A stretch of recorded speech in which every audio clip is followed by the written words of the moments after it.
சிவபெருமான் தன் 1008 சடாமுடியிலே ஓர் முடியை உழைத்தார். அதையே பார்வதியின் அங்கமெல்லாம் துவட்டி சிவபெருமான் ஒரு கொண்டை கட்டாகவே கட்டினார் பகவான். அதிலே இருந்து ஒரு 10 சொட்டு வேர்வை மட்டும் பூமியிலே விழுந்தது. அந்த 10 சொட்டு வேர்வையை 10 கடலாகவே படைத்து ஆண்டவன் பக்குவமாகவே பெயர் நாமத்தை கொடுத்தார். சாமி ஓக சம்பாடி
படர்ந்த பெரிய ஆலமரம் அம்மா வாசல்ல நிக்கி பாரு. அதை போன்றவே படர்ந்த பெரிய ஆலமரத்தின் அடியிலே காற்றடித்து மணல் குமித்து கரையான் புத்து வளர்ந்திருக்கு. ஓங்கி வளர்ந்து புத்து 1000 வாசல் உண்டு. தங்க புத்து வெள்ளி புத்து தானாக வளர்ந்த அந்த மாணிக்க புத்துக்குள்ளே யார் யாரெல்லாம் ஆண்டு வருகிறார் தெரியுமா? சாமி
வழிபாடு செய்து வருகிறார்கள். கொண்டவனும் தேவியுமாகவே குணமோடு வாழ்ந்து வருகிறார். பூவும் மனமும் போலே, நகமும் சதையும் போலே, வீணையும் நாதம் போலே, வள்ளுவனும் வாசுகி போல, ஒருவர் சொல்லை ஒருவர் கேட்டு ஒற்றுமையாகவே வாழ்ந்து வருகிறார்கள். அதாவது ஆண் பெண்ணை மதிக்க வேண்டும், பெண் ஆணை மதிக்க வேண்டும். ஆம்பளை நினைக்க கூடாது பொம்பளை சொல்லி நம்ம கேட்கவா அப்படின்னு நினைக்க கூடாது. நம்ம வீட்டுக்கார அம்மா 5 வார்த்தை சொன்னா 2 வார்த்தையாவது நம்ம கேட்டு நடக்கணும். அத மாதிரி பெண்ணா பிறந்தவங்களும் அப்படி நினைக்க கூடாது. குடிகார மட்டை இவன் விடிஞ்சா ஒண்ணு பேசுவான், விடியாக்கால ஒண்ணு பேசுவான், இவன் பேச்ச நம்ம கேட்கவா அப்படின்னு பொம்பளை நினைக்க கூடாது. அவரு குடிச்சிட்டு வந்து 4 வார்த்தையை சொன்னாலும் 2 வார்த்தையாவது கேட்கணும். அப்படி கேட்டா தான் குடும்பத்துல சண்டை வராது. அப்ப இந்த நாகராஜனும் நாகக்கன்னி பெண்கொடியாலும் ஒருவர் சொல்லை ஒருவர் கேட்டு ஒற்றுமையாகவே வாழ்ந்து வருகிறார்கள். இருவேர்களும் வாழ்ந்து வரக்கூடிய நாளையிலே நாகலோக பட்டணத்திலே அவங்களுக்கு இறைவன் அருளால் எந்த விதமாகப்பட்ட குறையுமே கிடையாது.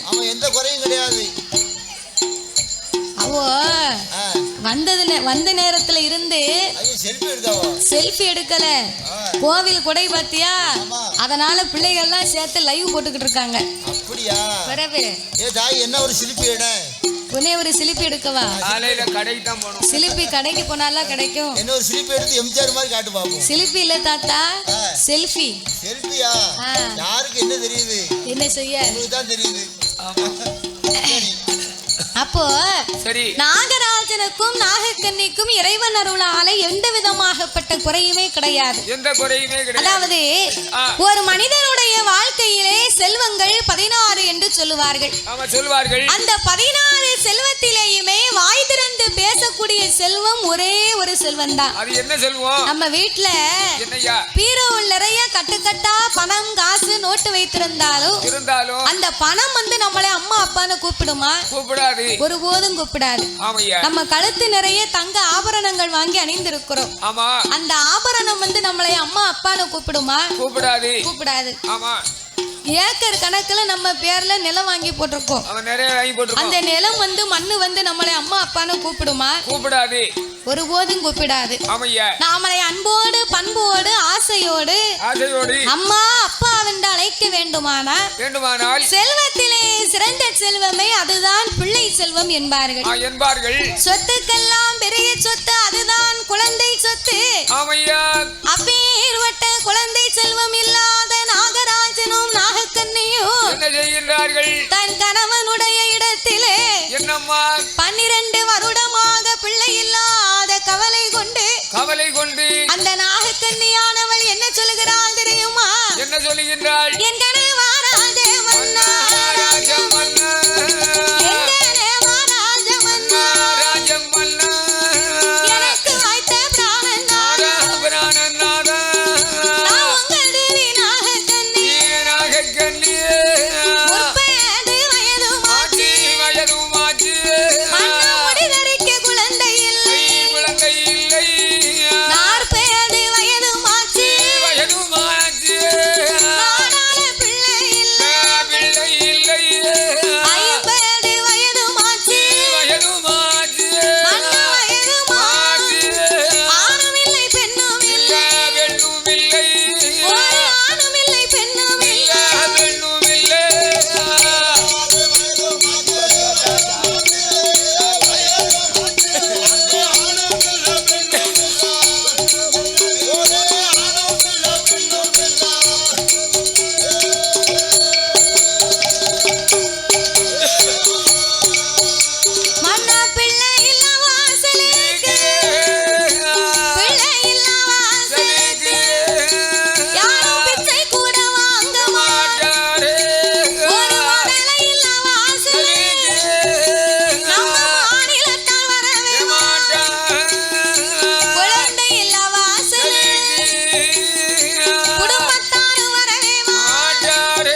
40 வயதாச்சு இந்த நாடாள ஒரு பிள்ளை இல்லை மன்னா.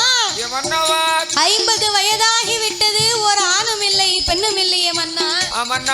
பிள்ளை இல்லா வாசலுக்கு பெரியவர் வருவாரா? வரமாட்டார்கள். பிள்ளை இல்லா வாசலுக்கு பெரியவர் வரமாட்டார். பிச்சை கூட வாங்க மாட்டார்களா? பிச்சை வாங்க மாட்டாரு. பிள்ளை இல்லாத வீட்டுல பிச்சை வாங்கி சாப்பிட்டா அவங்களுக்கு அன்ன தோஷம் பிடிக்குமா? கண்டிப்பா.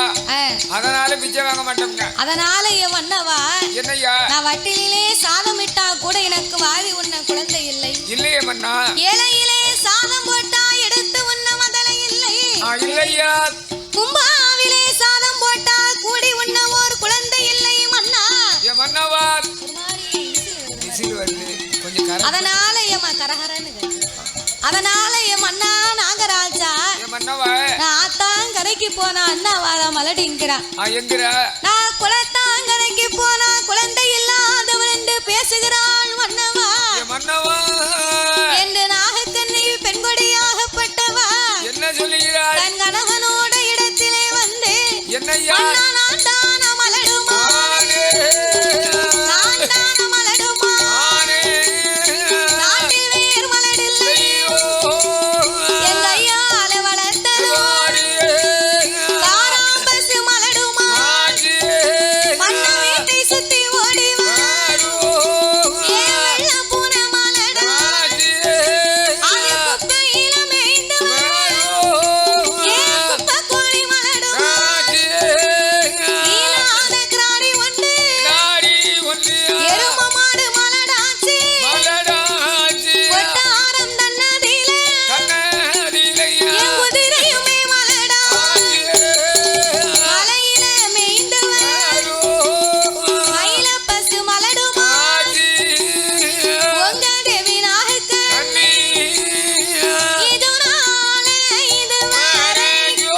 இதுவரைக்கும் ஏன் மன்னா குழந்தை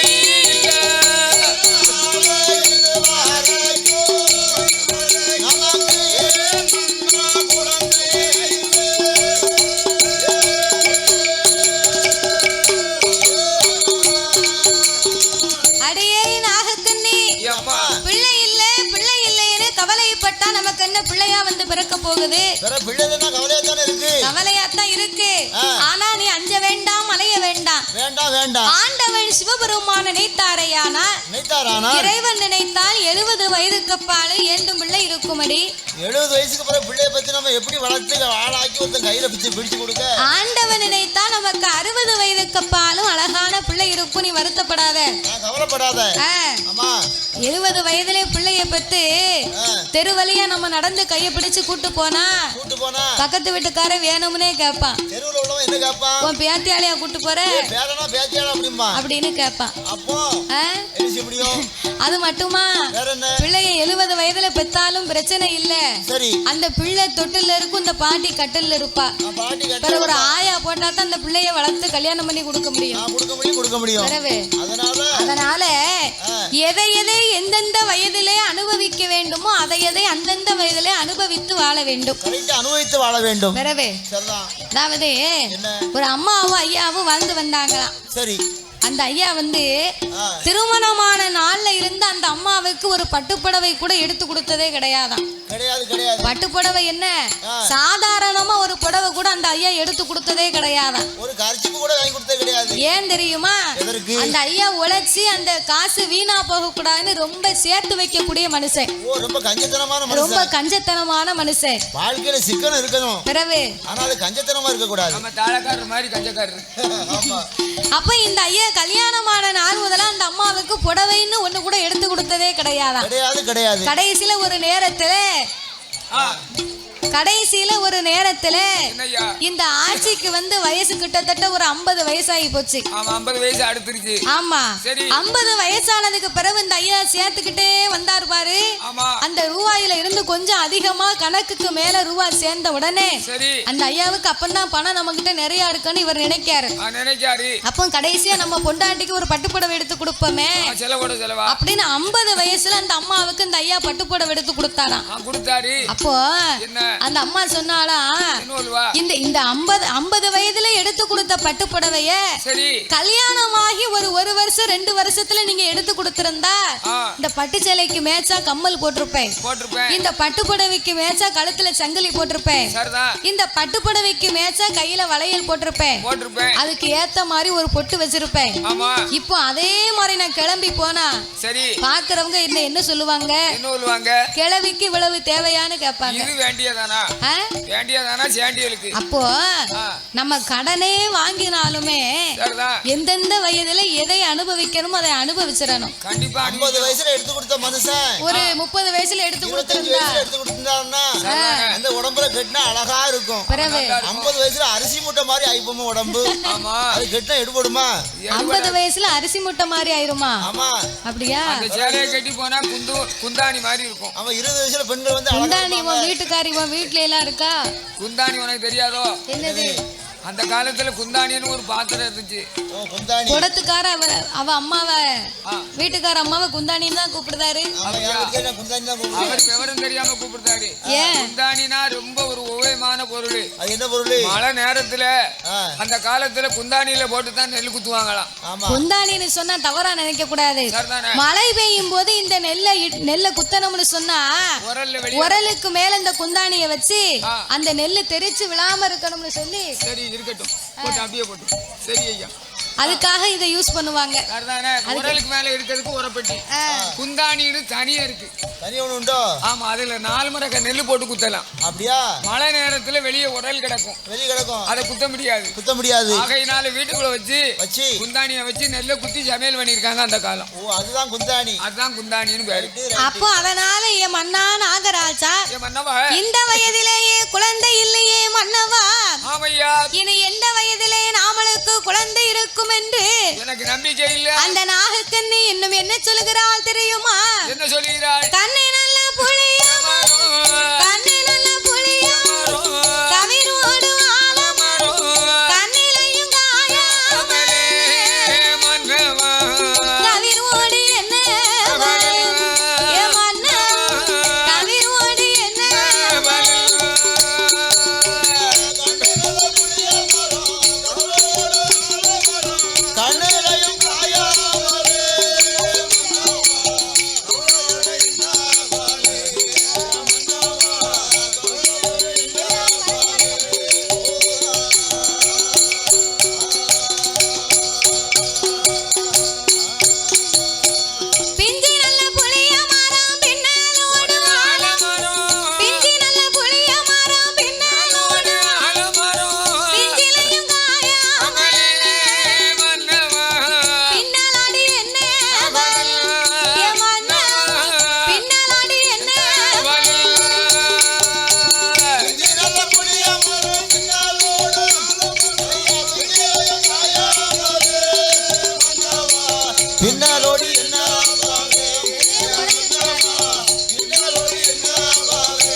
சேனலை லைக் பண்ணுங்கள், ஷேர் பண்ணுங்கள், கமெண்ட் பண்ணுங்கள், மறக்காமல் சப்ஸ்கிரைப் பண்ணுங்கள். அப்படியே அந்த பெல் ஐக்கானையும் கிளிக் பண்ணுங்கள். தேங்க்யூ ஃபார் வாட்சிங்.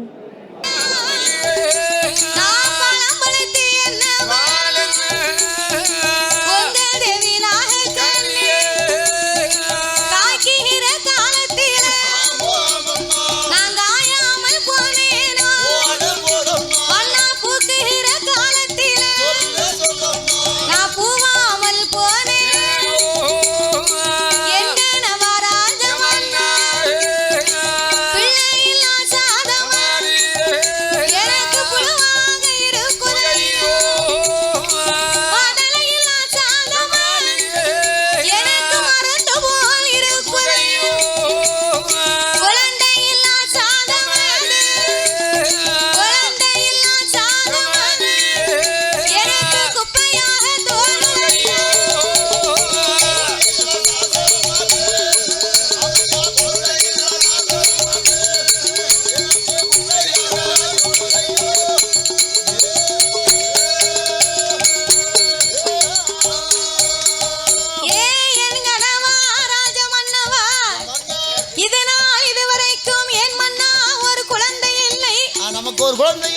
காய்க்கும் காலத்திலே நான் காயாமல் போனேனோ. ஒரு பேர்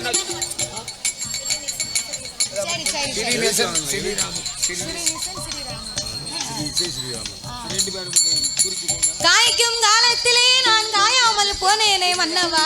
மன்னவா. பூக்கும் காலத்திலே நான் பூவாமல் போனேன் அல்லவா. போனேன். பட்டத்தோடு மழை பொழியனும் பருவத்தோடு விதை விதைக்க வேண்டும் என்று சொல்லுவார்கள். பட்டம் தவறினா யாருக்கு நஷ்டம்? பட்டம் தவறினா நமக்கு தான் நஷ்டம். பட்டம் தவறினா பனங்கிழங்கு கூட நாருன்னு சொல்லுவாங்க மன்னா. பனங்கிழங்கு போட்டு 10 நாள் கூட ஆகிட்டுன்னு வைங்க, அந்த பனங்கிழங்க நொடிச்சு சாப்பிட முடியாது, நாரா இருக்கும். அப்படி இருக்கும் போது இந்த வயதிலேயே பிள்ளை இல்லையே மன்னா, இனிமே எந்த வயதிலே எனக்கு பிள்ளை வந்து பிறக்க போகுது அப்படின்னு நாகக்கண்ணி, நான் வட்டிலே சாதம் போட்டா வாரி உன்ன குழந்தை இல்லை, பிள்ளை இல்லாத சாதம் எனக்கு புழுவாக தோணுகிறது மன்னா. மதலை இல்லாத சாதம் எனக்கு மறந்தா தோணுது.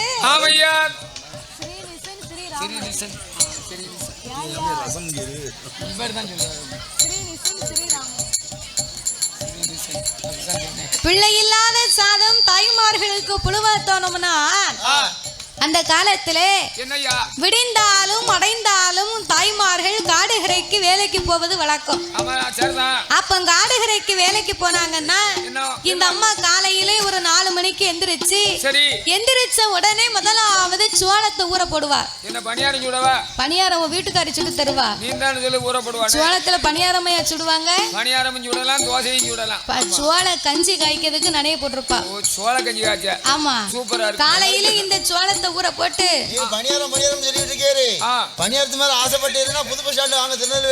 திருநெல்வேலியில 10 ரூபாய்க்கு 3 நல்ல பெரிய பெரிய பணியாரமா போட்டு வச்சிருக்காங்க. நமக்கு 4 வாங்கி தரேன். நான் பிரியப்பட்டு தும்பம்னு சொல்லி ஒரு 3 வாங்கிட்டு வந்தானே வரும்போது நீ ரூபாயை கொடுத்து வச்சிருக்க. அது வேறையா பின்னாடி வந்து கொண்டு வச்சு போட்டோம். அதனால இந்த அம்மா சோளத்தை ஊற போட்டு போட்டதுக்கு பின்னால வீட்டுல உள்ள வேலையெல்லாம் முடிப்பா. வேலையை முடித்து வந்து பார்த்தா இந்த அம்மா ஊற வச்ச சோளம் நல்லா ஊறி இருக்கும், பக்குவமா இருக்கும். ஊற சோளத்தை மாமியாலும் மருமகளும் சேர்ந்து மாத்து விளக்கு போட்டு இடிப்பாளாம். ஒரே உரல்ல 2 பேரும் மாத்து விளக்கு போட்டு சோளத்தை அள்ளி போட்டு உரல்ல ஓட்டு 2 பேரும் மாத்து விளக்கு போடுவாங்க. மாமியார் மருமகளுமா? ஆமா. அந்த காலத்துல ஒத்துமையா இருந்துட்டாங்க. அந்த காலத்துல மாமியாரும் மருமகளும் ஒத்துமையாக இருந்தாங்கன்னு சொல்றதை விட மாமியாருக்கு பயந்து அப்ப மருமக நடந்தா, இப்ப மருமகளுக்கு பயந்து மாமியார் நடக்க வேண்டி இருக்கு. ஏன் அப்படி? ஆச்சி ஆமா ஆமான்னு தலையாட்டுதாவோ. வீட்டுல அப்படித்தான் உங்களுக்கு பிறகு எல்லாம் அனுபவம் தானே பேசுது. நீங்க தலை எப்படி ஆட்டுதான்னு வைங்க, தலை இப்படி சங்கடம் இருக்குங்க. ஆமையா யாச்சி நீங்க ஒன்னும் சங்கடப்படாதங்க, காளியம்மா பாத்துக்கிடுவா. அப்போ அந்த காலத்துல மாமியாலும் மருமகளும் சேர்ந்து மாத்து விளக்கு போட்டு இடிச்சாங்க. இப்ப உள்ள மருமக மாமியா கையில உலக்கைய குடு, அவ மண்டைய இவ உடப்பா, இவ மண்டைய அவ உடப்பா, கொலகேஸ் ஆயிரம் பேர் உள்ள போயிருவாங்க. அந்த காலத்துல விடிய காலம் மாமியார உசுப்பதுக்கு முன்னால மருமக எந்திரிச்சிருவாளாம். இப்ப அப்படியா? இல்லையோ. இப்போ 7 மணி ஆனாலும் இந்த அம்மா எந்திக்க மாட்டா. அப்புறம் மாமியா போய் கேப்பாளா கேள்வி, ஏமுதி மணி 8 மணி ஆகுது, வீட்டுக்காரன் வேலைக்கு போனோம்னு புறப்பட்டுடிக்கான், சோறு கஞ்சி காய்ச்சிருக்க, இப்படி மெத்தையில படுத்து உறங்கணும்னு இருக்கியா? அப்ப ஆத்தா நல்லா வளர்த்திருக்கா பாரு உன்னைய அப்படின்னு நம்ம வீட்டுல உள்ளவங்களுக்கு 2 ஏச்சு விழும். பிறகு மருமக சொல்லுவா, மணி 8 மணி தானே ஆகுது, நான் எந்திக்கிறதுக்கு இன்னும் 1 மணி நேரம் இருக்கு, பேசாம ஓரமா உட்காரும்பா. பிறகு ஓயாமே சொன்னா மாமியாளுக்கு என்ன வழி உண்டு அதை முடிச்சு விட்டுருவா. பிறகு ஆனா அந்த காலத்துல அப்படி கிடையாது. மாமியாலும் மருமகளும் பேரும் சேர்ந்து மாத்து விளக்கு போட்டு இடிச்சு ஒற்றுமையா இடிச்ச சோளத்தை நல்ல மண்பானையில வேக வைப்பாங்க. ஆமா, நல்லா துடுப்ப போட்டு கிண்டுவா. ஆமா, மண்பானையில வேக வச்சு அந்த சோள கஞ்சி இறக்கி ஒரு ஓரமா வச்சுட்டு மத்தனம் துடுப்ப கொடுத்து கஞ்சியை கிண்ட சொல்லி பானையை உடைச்சிருவா, ஓட்ட போட்டுருவா, பொத்துரும். ஆமா, சரி. இப்ப உள்ள மாதிரி கரண்டி அப்பம் கிடையாது. அப்ப வந்து துடுப்பு மாதிரி இந்த பணம் வட்ட வச்சிருப்பாங்க. துடுப்பு தான் கிண்டுவாங்க. ஆமா, அந்த துடுப்பை கொண்டு கிண்டுனா பானை உடையவே செய்யாது, அப்படி அழகா கிண்டுவாங்களாம். இப்ப ஒரு வீட்லயும் துடுப்பே கண்டுபிடிக்க முடியல. கிடையாது கிடையாது. ஒரு கண்காட்சிக்காக எடுத்துட்டு போகணும்னாக்க முடிய மாட்டோம். சரி. அப்ப இந்த அம்மா சோள கஞ்சியை காய்ச்சி கீழே இறக்கி வச்சு அந்த சோள கஞ்சிக்கு கூட்டு என்னது? கூட்டு என்னது? முறக்கருவாடு. அந்த முறக்கருவாடை கங்கல்ல போட்டு 2 பிரட்டி அதை சுட்டு எடுத்தா சுட்ட கருவாடு 8 வீட்டுக்கு மணக்குமா. அப்போ அதுல கருவாடு இப்ப கருவாடு மணக்கமா செய்து எங்க மணக்கு? இப்ப ஹமாம் சோப்பு போட்டு கழுவுதா. ஐயோ, கருவாடு நாறுதான். நாறுது. பிற குழம்புல சோப்பு வாடை தான் வரும், கருவாட்டு நாத்தமா வரும். ஆமா, சோப்பு வாடை தான் வரும். பிறவே அதனால அப்ப இந்த முறக்கருவாடை சுட்டு அத ஒரு வாழை இலையில சுத்தி இந்த சோள கஞ்சி ஒரு பித்தளை தூக்கு பாத்திரத்துல ஊத்துவா. பித்தளை தூக்கு பாத்திரம் ஒரு பிடி பிடிக்கும் பாத்துக்கோ. பித்தளை பாத்திரத்துல உள்ள ஈயம் பூசி இருக்கும். ஆமா, அந்த பித்தளை தூக்கு பாத்திரத்துல இந்த சோள கஞ்சியை ஊத்தி அத பெட்டியில வச்சு ஒரு சின்ன கடவத்தி, அது போக ஒரு சின்ன துண்டு, இத்தனையும் எடுத்து வச்சு அந்த அம்மா தலையில சும்மா ஆடு கட்டி காட்டுக்கு வேலைக்கு வருவாளாம். 2 கையும் விட்டு நடந்து வருவா. அப்ப அந்த அம்மா காட்டுக்கு வேலைக்கு வந்தான்னா என்ன ஆகும்? ஏண்டும் பிள்ளை இடுக்கும் பிள்ளையோட தான் காட்டுக்கு வேலைக்கு வருவாளாம். அப்படினா எப்படி? ஏண்டும் பிள்ளை இடுக்கும் பிள்ளைனா என்ன தெரியுமா? அதான் கேட்டேன். ஏண்டும் பிள்ளைனா அம்மா, அந்த அம்மா வயத்துல இடுப்புல 2 வயசு பிள்ளை இருந்தா வயத்துல 6 மாத கற்பு இருக்குமா. ஓஹோ, அப்படியே அப்ப வேலைக்கு போயிருக்காங்க. ஆமா. இப்ப பிள்ளை என்னைக்கு சனிக்கோ அதுக்கு பிறகு பிள்ளை சனிச்ச அன்னையில இருந்து ஒரே பெட் ரெஸ்ட் தான். ஆமா, பெட் ரெஸ்ட். பெட் ரெஸ்ட் வேற. டாக்டர் வேற வீட்டுல போகும்போதே சொல்லி விட்டுறாரு. என்ன சொல்வாரு? உங்க அம்மா ரொம்ப வீக்கமா இருக்காங்க, வீக்கமா இருக்காங்க, ஒரு முட்டைய கூட தூக்க விடாதங்க. சரிதானே? முட்டைய தூக்கனா கூட கரு கலஞ்சிரும். அதான் பாத்துக்கோங்க, யாவுமா பாத்துக்கோங்க அப்படின்னு இப்ப டாக்டரே சொல்லி விடுதாங்க. சரிதான். இந்த அம்மாவுக்கு ஏற்கனவே சொல்ல வேண்டாம். இந்த அம்மா வயத்தை தள்ளிக்கிட்டே நடப்பா. டாக்டர் சொன்னதுல இருந்து பெட்ட விட்டு கீழே இறங்கவே மாட்டா. வந்து கட்டில வந்து இருப்பா. வீட்டுக்காரட ஒரு நாள் காபி போட அப்படின்னா சொல்லுவா. எப்படி? ஒரு டாக்டர் சொன்ன யாவும் இல்லையோ? யாவும் இல்லையா? 2000 கையில வச்சுக்கிட்டு ஆஸ்பத்திரி போதுங்க அப்படின்னு கேப்பா. அப்படிம்பா. பூரா ஹோட்டல் சாப்பாடு தான். அதானே. அதனால இந்த அம்மா ஏண்டும் பிள்ளை இடுக்கும் பிள்ளையோட காட்டுக்கு வந்து இந்த 2 வயசு பிள்ளைய ஆலமரத்து விழுதுல தொட்டில் கட்டி உறங்க வைப்பா. அப்ப இந்த பள்ளிக்கூடம் அங்கன்வாடி இதெல்லாம் கிடையாது பத்தியலா. அப்ப பள்ளிக்கூடத்துக்கு போனாலும் அந்த பிள்ளைக்கு வந்து வலது கையால இடது காதை தொடணுமா. அப்படி தொடதுக்கு எட்டினாதான் அந்த பிள்ளைய பள்ளிக்கூடத்துல சேர்ப்பாங்க. அப்படி இல்லனா பிள்ளை வயசுக்கு வரலன்றுவாங்க. வயசுக்கு வந்தா தண்ணியை ஊத்தணும், வயசுக்கு வரலனா படிக்கக்கூடிய வயசு வரலன்னு சொல்லுவாங்க. ஐயா அப்படி சொல்லு. பிறவே அதனால அந்த அம்மா காட்டு வேலைக்கு கூட்டு போனா இந்த பிள்ளைய தூக்கிட்டு போனா பிள்ளை கூலின்னு தனியா வேற கொடுப்பாங்க. அதுக்கு தான் இந்த பிள்ளைய கையோட கூட்டு போய் ஆலமரத்து விழுதுல தூங்க வச்சுட்டு 1 மணி 2 மணி வரைக்கும் நல்லா குனிஞ்சு நிமிந்து வேலையை பாப்பா. வேலை பார்த்து முடிச்சு பசிக்குதுன்னு சாப்பிட வருவா பாத்தியா. சாப்பிட வரும்போது இந்த பிள்ளைய தூக்கி முன்னால வச்சு தூக்கு பாத்திரத்தை திறந்து சோள கஞ்சி கம கம கம கமன்னு மணக்கும். அந்த சோள கஞ்சிய தூக்கு பாத்திரத்தை மூடியில கொஞ்சம் ஊத்துவா. யாருக்கு? இந்த 2 வயசு பிள்ளைக்கு. ஆமா. இந்த சோள கஞ்சி ஒரு கையில கொடுத்து கொண்டு வந்திருக்கா பாரு முறை கருவாடு. அந்த முறை கருவாடை ஒரு கையில கொடுப்பா. இந்த பிள்ளைய பாத்தியோ பிட்டி பின்னால தள்ளி வயிறு முன்னால தள்ளி கொட்டாம்பட்டி கணக்கா கத்து கத்து கத்துன்னு இருப்பான். சவள பிள்ளை அப்படித்தானே இருப்பான். இந்த பிள்ளைக்கு காலை மடக்கி சம்மணம் போட்டு உட்கார தெரியாது. காலை 2ஆ நீட்டி அப்படி நல்லா இருந்தது. முதல்ல நல்லா இருந்தது. அப்ப காலை நீட்டி இந்த பிள்ளை இந்த சோள கஞ்சியை வச்சிருக்கான் பாரு கையில. தலை முடி வெட்டி இருக்க மாட்டான். முன்னால மூக்கு 11 வடியும். சளி பிடிச்சு அப்ப இந்த ஆஸ்பத்திரி எல்லாம் கிடையாது பாருங்க. இந்த பிள்ளை என்ன செய்வான் தெரியுமா? சோள கஞ்சி ஒரு குடி குடிப்பான். முறை கருவாடை ஒரு கடி கடிப்பான். சோள கஞ்சி ஒரு குடி, முறை கருவாடை ஒரு கடி, முன்னால வர மூக்க ஒரு உரி. அப்படிமா இந்த சோள கஞ்சிக்கும் உப்பு கருவாட்டுக்கும் முன்னால வடித மூக்குக்கு ரொம்ப நல்லா இருக்கும் பாத்துக்கோ. ரொம்ப நல்லா இருக்கு. அப்ப இந்த பிள்ளை சோள கஞ்சியை குடிக்கும் போது இந்த மூக்க உரிவாம் பாரு, இந்த மூக்கு பரட்டுன்னு வயத்துக்குள்ள போயிருமா. போனா நல்லா இருக்கும், உடம்புக்கு நல்ல ஆரோக்கியமா இருக்கும். அப்ப இந்த அம்மா சொல்லுவா, என்ன பத்த ஐயா, நான் பத்த தங்கம், என் பிள்ளை சாப்பிடுதான் அழக பார்த்தா என் கண்ணே பற்றும் போலுக்க அப்படின்னு சொல்லி அந்த பிள்ளைய அப்படியே மடியில தூக்கி வச்சு தாயும் சேயுமாகவே அந்த சோள கஞ்சி அப்ப குடிச்சிருக்காங்க. ஆமா தம்பி சத்தம் போடாம இருங்க, உங்க சத்தம் தாங்க முடியல. எங்க கோயில்ல வந்து இப்படி சத்தம் போட்டு இருக்கலாமா நீங்க? வேற ஒண்ணு செக் பண்ணல நம்ம எங்க கோயிலால முடியல. என்னது உங்க சத்தத்தை சமாளிக்க முடியலங்களா? எங்க கோயில்னு வேற நம்ம சொல்லிட்டோம். இப்ப கூட்டத்துல இருந்து கல்லு தான் பறக்கும். பிறகு சரி அப்போ இந்த சோள கஞ்சியை குடிக்கும் போது இந்த அம்மா கூட பக்கத்திலே பிள்ளை இல்லாதவளும் காட்டுக்கு வேலைக்கு வந்திருப்பா. அப்போ அந்த அம்மா நினைப்பாளா, நமக்கு இப்படி ஒரு பிள்ளை இருந்தா நம்ம பார்த்து ரசிக்கலாமே அப்படின்னு கொண்டு வந்த சாப்பாட்டை குப்பையா நினைச்சு அத வாய்க்கா வரப்புல தட்டிட்டு 2 கை தண்ணி அள்ளி கோதி குடிச்சிட்டு காத்து வாக்குல புலம்பிக்கிட்டே போவா. அதைத்தான் அந்த நாகக்கண்ணி சொன்னா,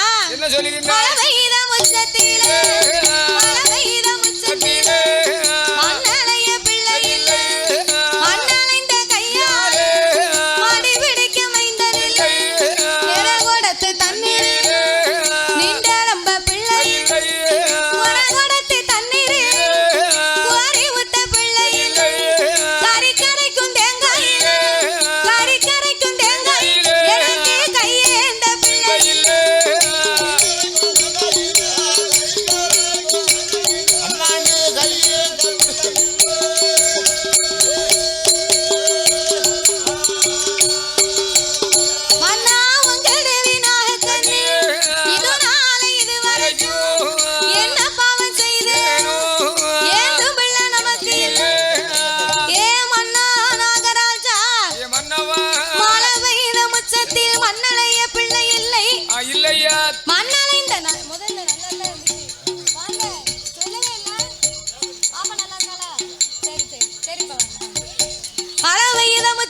மண்ணளைய பிள்ளை இல்லை, மண்ணளைந்த கையாலை என் மடி பிடிக்க ஓர் மைந்தன் இல்லையே மன்னா.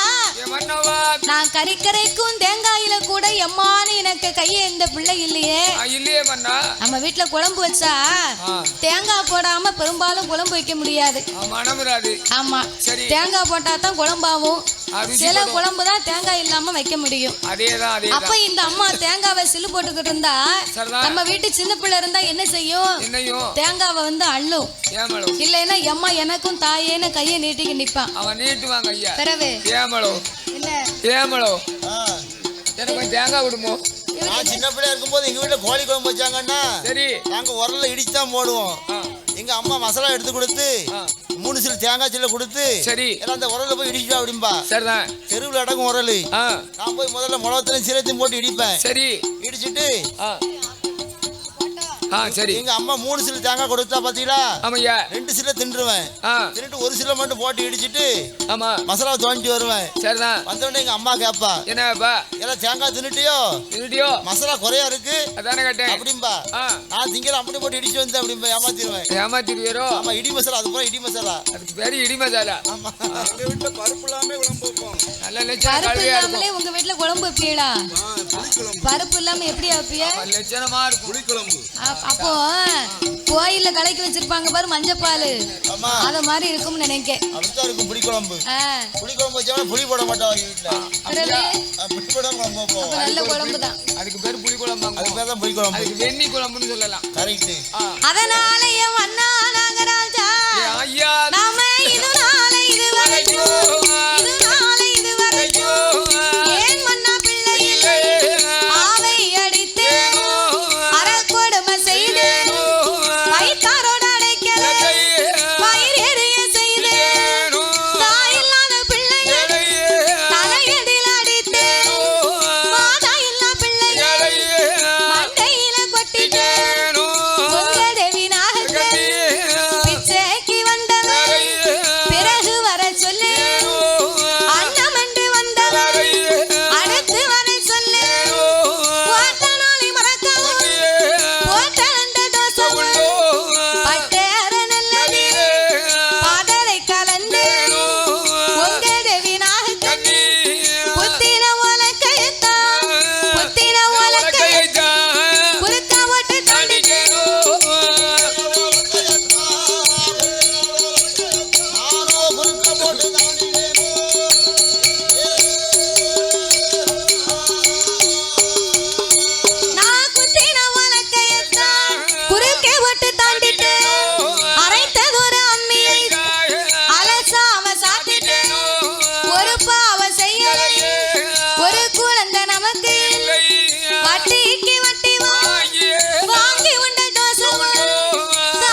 வட்டி வாங்கினா 1 பைசா வட்டியில போடுவாங்க, 2 பைசா வட்டி போடுவாங்க, 3 போடுவாங்க.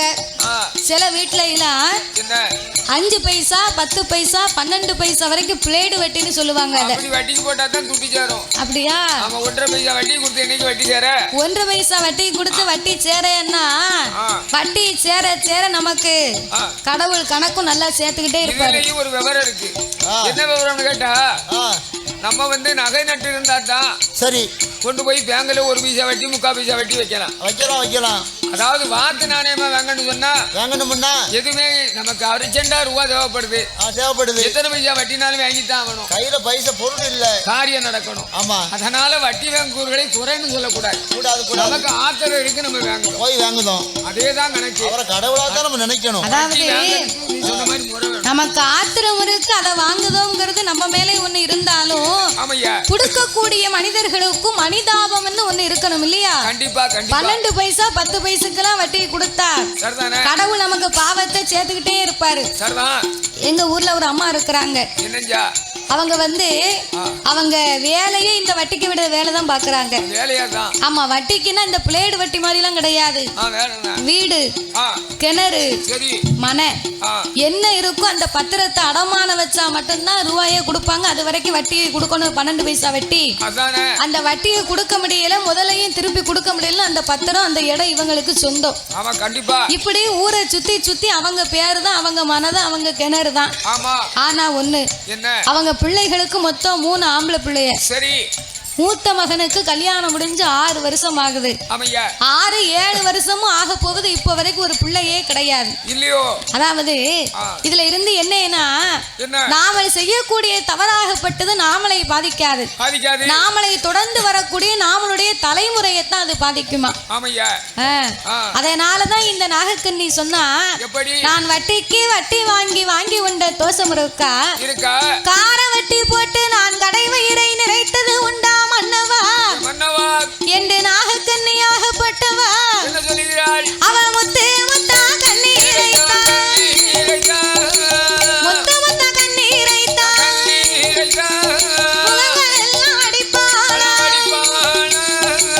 ஆறாக கண்ணீரைத்தா, அங்கம் எல்லாம் அடிப்பாளா, பவளம் போல கண்ணீரைத்தா, ஏன் கண்ணீரை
எதிர்த்த வீட்டுக்காரிக்கு 7 பிள்ளைய கொடுத்திருக்கிறார்.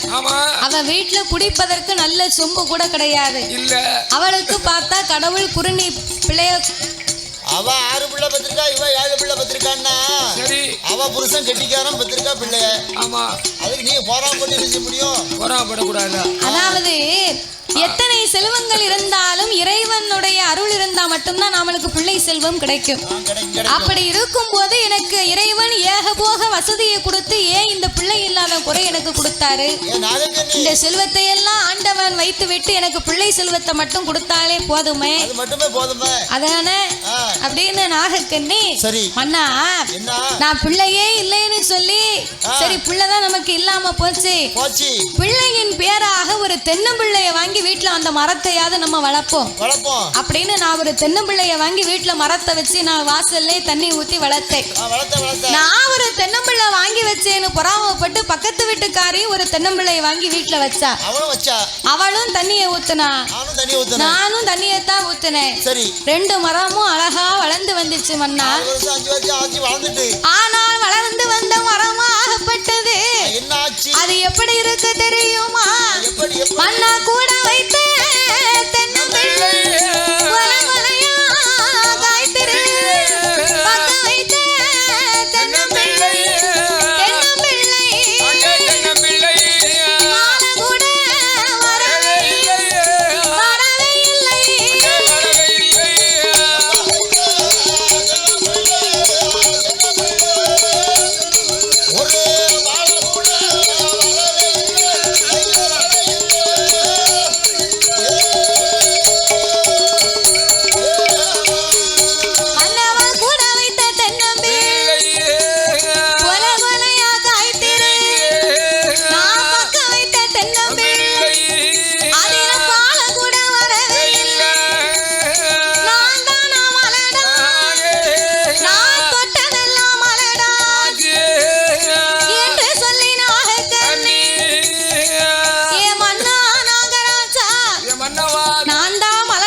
தொட்ட காரியம் எல்லாம் மலடா போகணுமா போகுமா அப்படின்னு நாகக்கண்ணி கண்ணீரை வடிக்கா.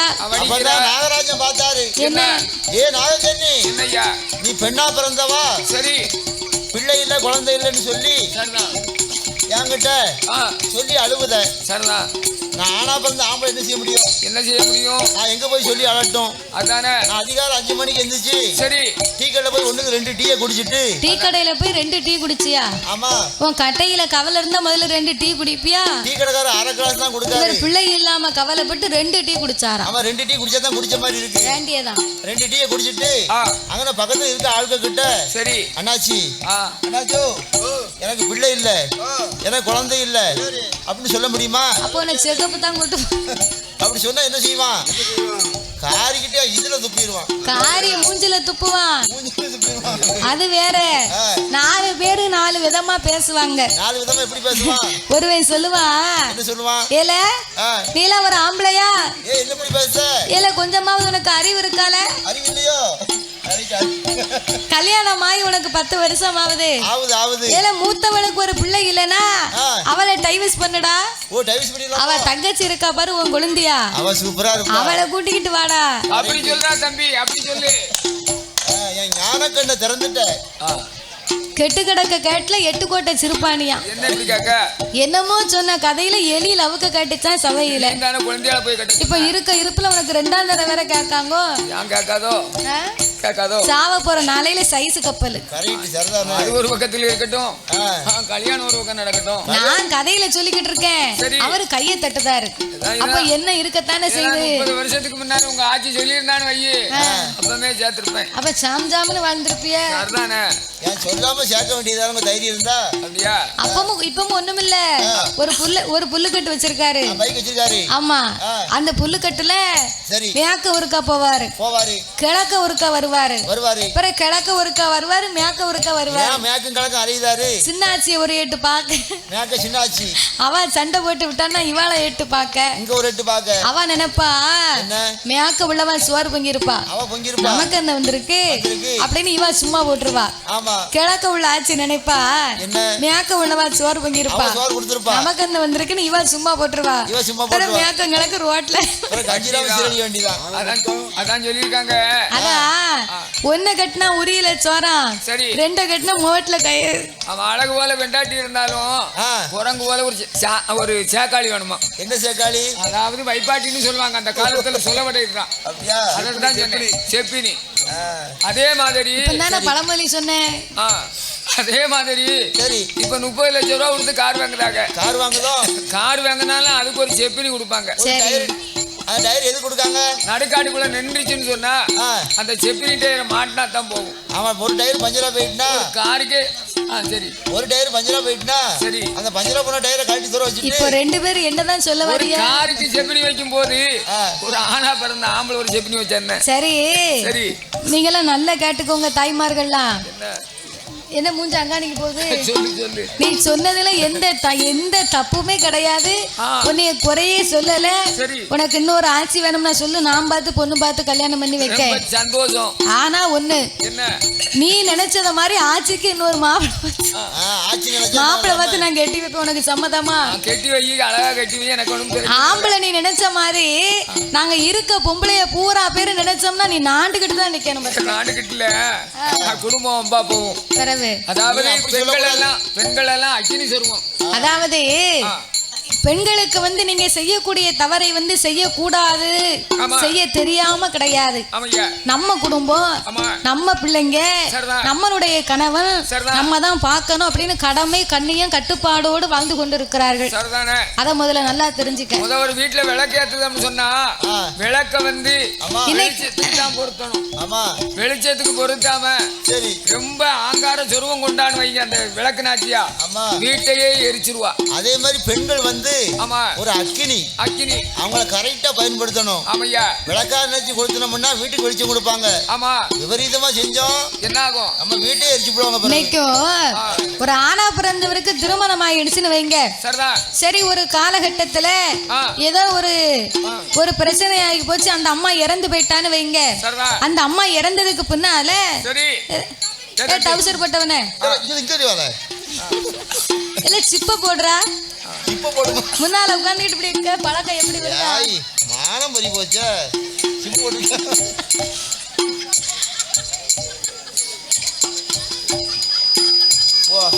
அப்பமா சும்மாயாவது உட்கார்ந்துருக்கேடா, குத்த வச்சுக்கிட்டு உட்கார்ந்துருக்க. துண்டை கட்டிக்கு வந்தாய், துண்டை கட்டிக்கு வந்தா, துண்டை கட்டி போய் சிப்பு போட்டு வா. போய் சிப்பே இல்லையோ? ரொம்ப சந்தோஷம். காத்து வாங்கட்டும். போட்டு போட்டு ரெண்டு ஊக்கு தரப்பா. ஊக்க தம்பி, ஊக்கு வேணுமாப்பா? ஊக்க மாட்டிக்கிட்டியா? ஊக்கு வேணுமா? அப்போ சரி எந்தா சரி போட்டு. அவன் கரிச்சி வச்சிருக்கான், நீ கவலைப்படாத. அப்படியா? கரிச்சிப்ப சிப்புக்கு போயிடு. அப்போ இந்த ஐயாவுக்கு கல்யாணம் ஆகி திடீர்னு அந்த அம்மா இறந்து போயிட்டாங்க வைகி, மறுபடி ஒரு பொண்ணை பார்த்து இந்த ஐயாவுக்கு கல்யாணம் பண்ணி வச்சிருவாங்க. அப்ப கல்யாணம் பண்ணி வச்ச உடனே இந்த ஐயா என்ன செய்வார் தெரியுமா? கல்யாணம் எல்லாம் முடிச்சு மாப்பிள்ளை வீட்டுக்கு வருவாங்க பாரு. மாப்பிள்ளை வீட்டுக்கு வந்த உடனே எல்லாரும் வீட்டுக்கு புறப்பட்டு போயிருவாங்க. அப்ப அந்த ஐயா என்ன செய்வாரு? முதல்ல கல்யாணம் முடிச்சிருந்தாரு பாரு மூத்த மனைவி, அந்த அம்மாவை போட்டாவை வீட்டுல மாட்டி வச்சிருப்பாரு. வீட்டுல மாட்டி வச்சு ஒரு மாலையும் போட்டு அந்த அம்மா உடுத்தின சேலை, அந்த அம்மா போட்ட நகை நட்டு அத்தனையும் எடுத்து பீரோல வச்சிருப்பாரு. அப்ப இந்த அம்மா வீட்டுக்குள்ள முத கால் எடுத்து வைப்பா பாரு. அப்ப இந்த ஐயா என்ன செய்வார் தெரியுமா?